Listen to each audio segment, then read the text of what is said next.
Que a graça do Senhor Jesus esteja sobre a tua vida. Vamos para o resumo do capítulo de número 15 do segundo livro de Samuel.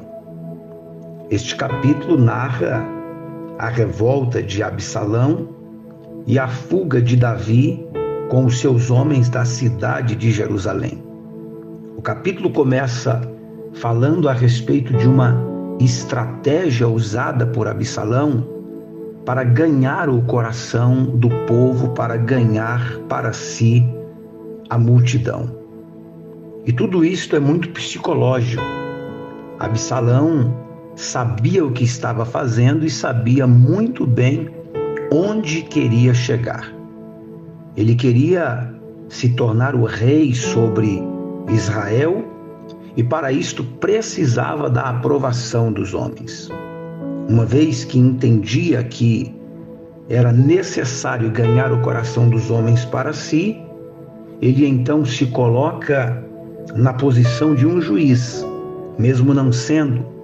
Ele se coloca à disposição das pessoas, mas não por amor, não porque queria servir, mas porque queria usar estas pessoas.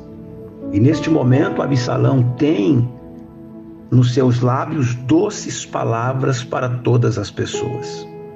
O ser humano, ele se deixa ser levado pelas emoções.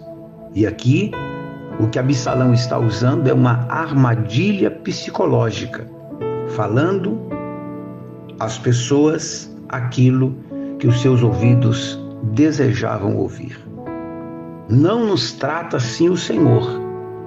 O Senhor nos repreende, o Senhor nos trata sempre com a verdade. Não é esta também a postura dos verdadeiros amigos? Os verdadeiros amigos são aqueles que apontam os nossos erros, mas que nos mostram também o melhor caminho a seguir. O versículo 3 diz: Então Absalão lhe dizia: Olha, a tua causa é boa e reta, porém, não tens quem te ouça da parte do rei. Então ele colocava a pessoa como dona da razão e o rei como alguém ausente. O versículo 6 diz: Desta maneira fazia Absalão a todo Israel que vinha ao rei para juízo, e assim ele furtava o coração dos homens de Israel. Absalão está usando de sagacidade, está levando aos ouvidos do povo a doce mensagem, as doces palavras, mas as palavras mentirosas. Nos nossos dias, em muitos lugares que se dizem igreja, acontece a mesma coisa.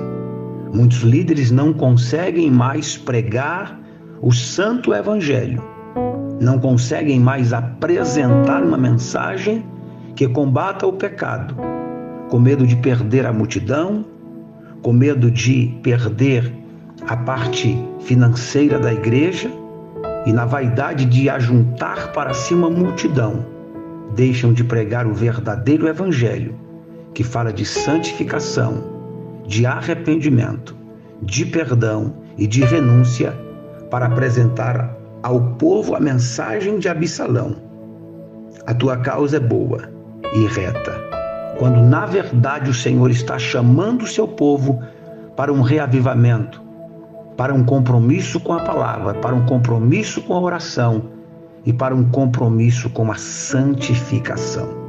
Absalão furta o coração do povo, porque falava o que o povo queria ouvir.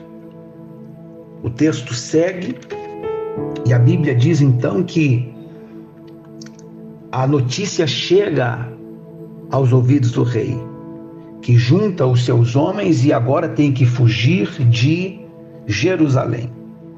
A partir do versículo 19, a Bíblia vai falar sobre um servo do rei Davi chamado Itai, que Davi o pede para permanecer ali, apresentando uma situação que dizia: Itai, você não ganha nada vindo comigo, fica aqui.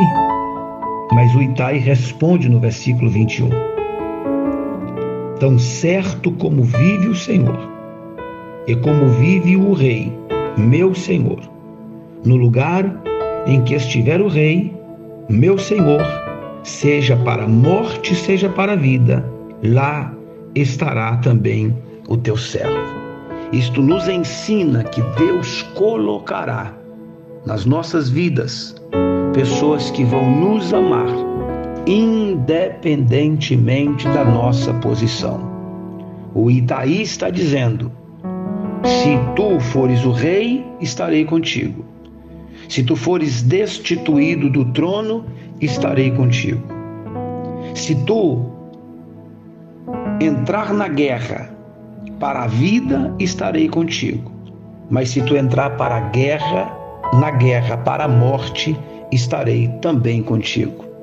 Existe ainda pessoas que não olham aquilo que podemos oferecer, mas que nos ama por aquilo que nós somos, e estas pessoas são especiais, e Itai é uma dessas na vida de Davi. Com certeza você também tem alguém na sua vida que te valoriza por aquilo que você é e não por aquilo que você pode proporcionar. Existem pessoas assim. A Bíblia vai falar então, a partir do versículo 24, sobre Zadok, Abiatar e Uzai, que voltam para Jerusalém, para serem ali espias e mensageiros para com o rei Davi de tudo aquilo que Absalão vinha fazer no futuro.